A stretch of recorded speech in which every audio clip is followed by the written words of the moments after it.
So, the director from Ben Studios, Days Gone, the developer that made Days Gone, and also from God of War, thinks that you should pay full price for a game if you want a sequel, even if the game is broken. It don't make any sense, but let's discuss.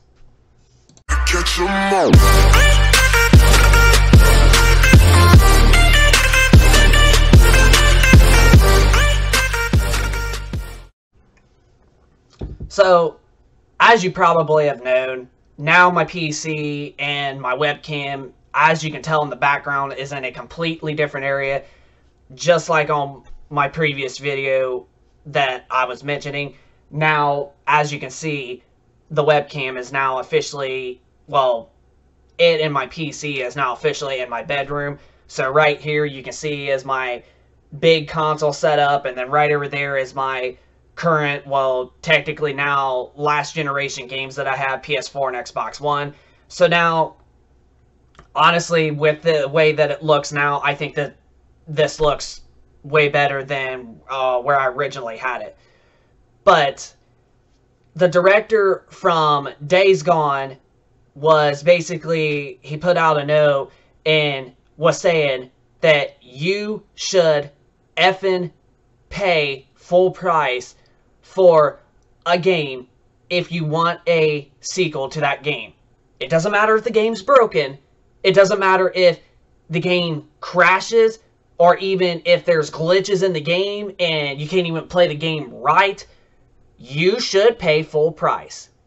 And it's a bad take. Like, for real. It is a bad take. Like I'm going to mention a couple games that do have a lot of bugs. And especially one of them, and it probably won't never get fixed, but the other one will. So, Cyberpunk 2077 released on December 10th, 2020. And that game had a crazy amount of bugs. It was not playing right, especially on the PlayStation 4 and the Xbox One that you see right there. Well, granted, that's the PS4 Pro and the Xbox One X, but even on those consoles, mainly the launch less powerful models, the original launch Xbox One, Xbox One S, and the standard PlayStation 4 and PlayStation 4 Slim, had the most problems. The game was not a steady 30 FPS. The game did not run properly at all times. It would go down to like as low as like half of the 30 FPS, which would be like 14, 15 frames a second. Even these consoles, the more advanced, powerful 8th gen consoles, couldn't even handle it right. But it did play it definitely better than the original launch Xbox One and PS4 did. The Pro and the One X definitely did play better. But it still was not a perfect experience. It still had major problems, just like the original models did. It may play smoother and not go down as far and not have as many bugs, but it was still a problem on those consoles as well. But that's a game that I definitely do feel like it will get fixed. Now, this is a game that I have right now, especially for those consoles and my Xbox Series X and PlayStation 5 outside my front room right there. I couldn't even play Black Ops Cold War. Zombies. Literally. Cold War zombies. I could have not even play Cold War Zombies on my Series X for like 20 minutes without the game even freaking crashing. Like, for real. I played Cold War Zombies at 60 FPS with ray tracing on, and it lasted for only like 20, maybe 25 minutes. Well, 20 minutes mainly. Then, it crashed. So then, I get back on, and I turn ray tracing off because I heard ray tracing could be a possibility of the issue as to why Cold War like crashes, especially on the next generation. It even crashes on even the PlayStation 4 and Xbox One too.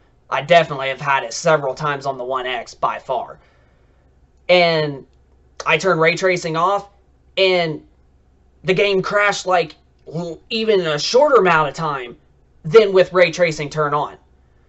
And as far as I know, the game is literally still crashing to this day, even on the PlayStation 4 and Xbox One behind me. Even those platforms.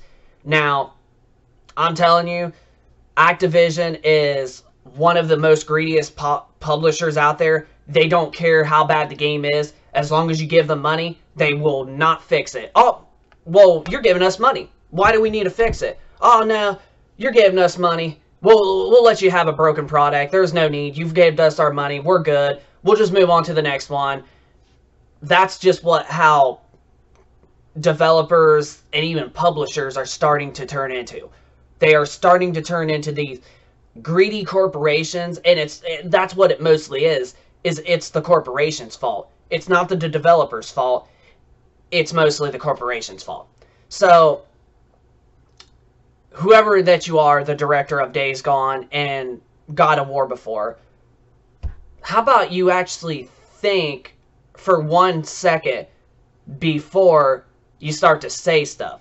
Like, why don't you think twice about what you say, especially if a game is broken? Because Days Gone did have a decent amount of bugs. Now, granted, it wasn't as horrible as, like, Cyberpunk 2077 is, but it still had bugs in it. And that was one of the reasons I didn't get it until 8 months later. 8 months later is when I got the game. So, if a game has bugs, especially at launch, you really think that people are going to pay full price for a game that has problems? No. They want to get the product that they deserve if they're going to pay at $60. I mean, games are going up with this coming up, well, this console generation that technically just started. And there's even developers and some people that are calling out other developers because of this $10 increase when it's not worth it, because they make so much money off of microtransactions. It's dog crap. They make billions of dollars off of microtransactions, especially Activision that we are talking about Cold War. And they's like, oh, nope, you want the next-gen experience? Well, you got to pay the $10 extra, even though we are charging you a camo for this gun for $5.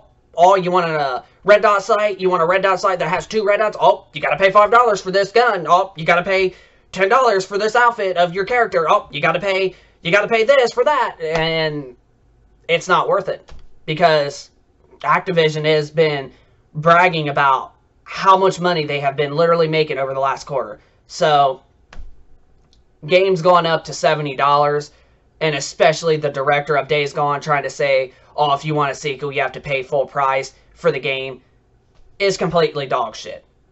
It is completely dog shit. It shouldn't even happen. Games should still be $60. I mean, people can't even afford $60 for a game. There are some out there that can't. I'm one of the people that can afford $60 or even $70 game, but not everybody can. Not everybody can afford $60 or hell, even $70 for a full game.